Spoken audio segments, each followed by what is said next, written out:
Hey y'all, welcome back to my YouTube channel. So today I want to go over 5 tips that can help you to become a freelance makeup artist.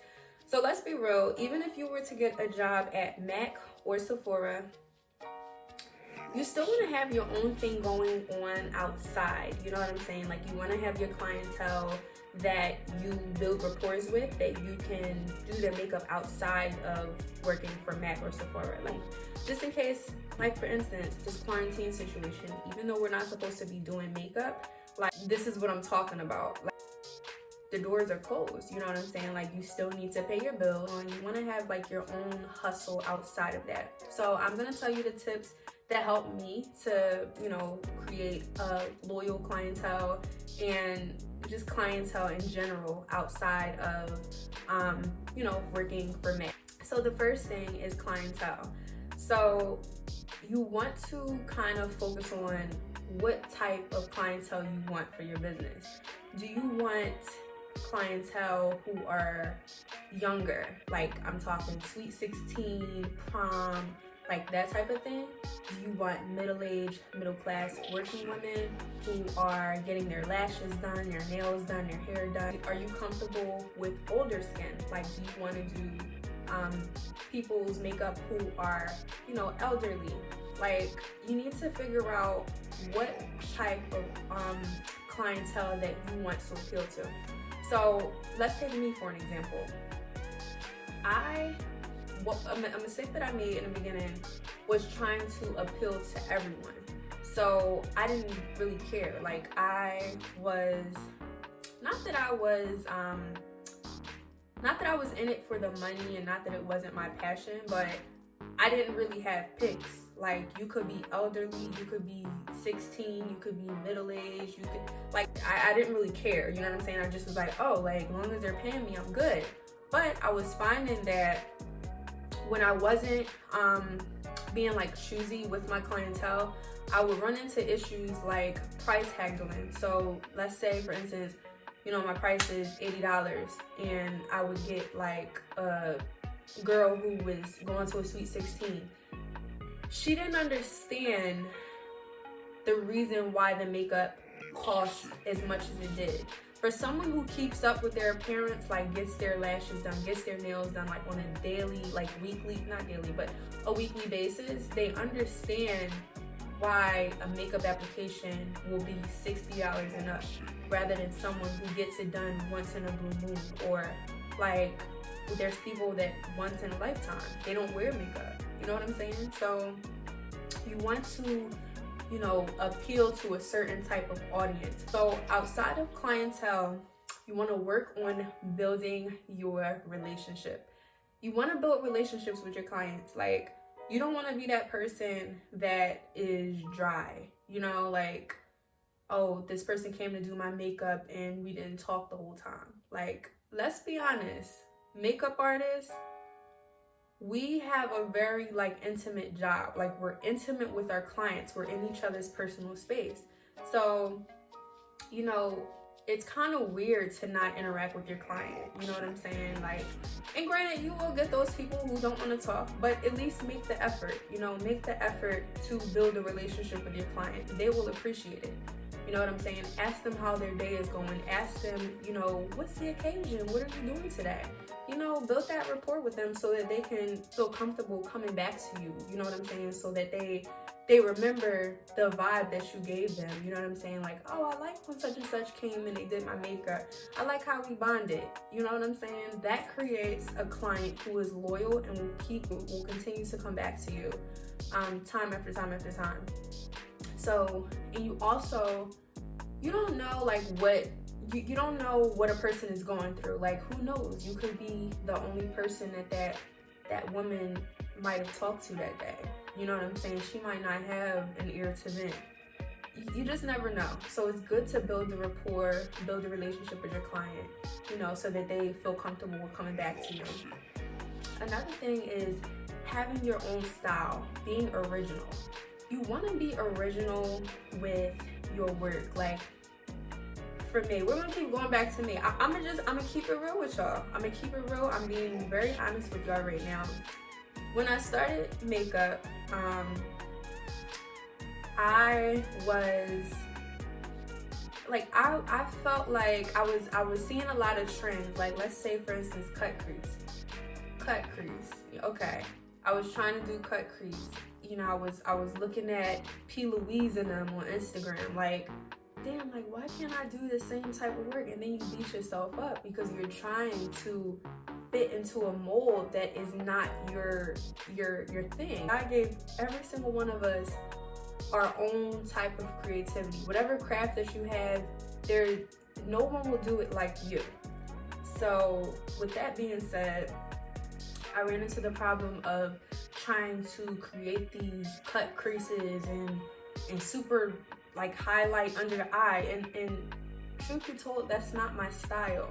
You know, I found my style. My style is natural but glam. So when you're done with me, you are going to look like a dolled up version of yourself. You're not going to look like a completely, totally different person. You're going to look like you, but just, you know, more dolled up, you know, and I'm totally okay with that. And sometimes you have to tell your clients, like, if they are, you know, requesting that you do something that is like, not that you shouldn't, you know, challenge yourself, but if it's not your style, then it's like why are you coming to me? You know what I'm saying? Like, you have to build your own style so that people know what it is that you're doing. If you're always recreating looks and never creating your own looks, where's the originality? Originality makes people want to book with you. Like, let's just put it like that.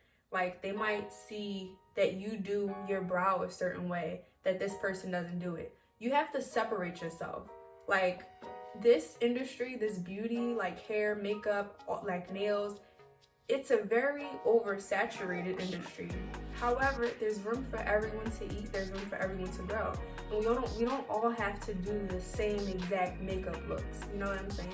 So separate yourself, have your own style, and I promise people will flock to you just based off of that.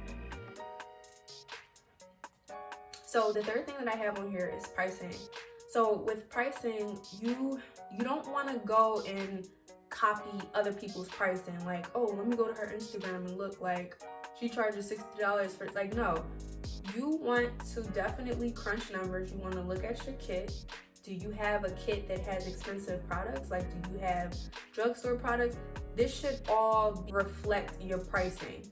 So if you have a kit that has like high-end foundation, high-end eyeshadow palettes, high-end concealers, it wouldn't make sense for you to charge $40 a face, because it's like, you're not making money. You know what I'm saying? You don't want to just break even. You want to actually make a profit. So you have to choose pricing that actually makes sense. You know, of course, do your research, see what your competition is charging, but don't just like pick their exact pricing. You know what I'm saying? Did you go to school? Count that in. How much is your loan? You know what I'm saying? Do you have a loan for, you know, cosmetology school? Do you have to pay off? You know what I'm saying? You have bills, right? So you have to make it make sense for you. The fourth thing that I have on here is your social media presence. So for social media, we're all visual. And this is a day and age of social media where a lot of people are getting business from their social media. So you want to make sure that your social media presence is presentable. So you want to make sure that it's clear what you do in your bio. If you're a makeup artist, say makeup artist.